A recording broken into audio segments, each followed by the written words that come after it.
Viral tubuh peserta CPNS wanita tiba-tiba mendadak kaku saat jalani tes di Lombok. Seorang peserta calon pegawai negeri sipil wilayah Kabupaten Lombok Tengah, Nusa Tenggara Barat tiba-tiba kaku saat akan mengikuti tes. Video tersebut beredar di media sosial, salah satu diunggah akun TikTok @husna75 pada Kamis, 17 Oktober 2024.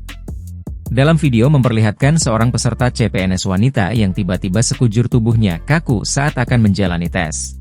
Wanita yang mengenakan seragam hitam putih itu tampak tidak bisa menggerakkan sama sekali tubuhnya dan hanya terduduk kaku.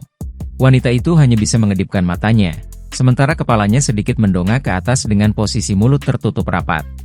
Melihat kondisi sang wanita, pihak panitia pun akhirnya langsung membawanya ke rumah sakit menggunakan ambulans untuk menjalani pemeriksaan.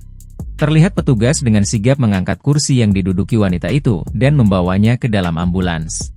Insiden ini pun sontak menyita perhatian publik hingga menuai beragam komentar warganet.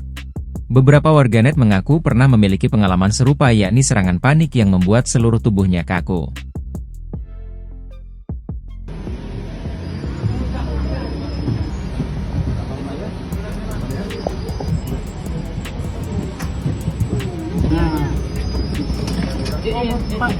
Download Tribun X sekarang, menghadirkan lokal menjadi Indonesia.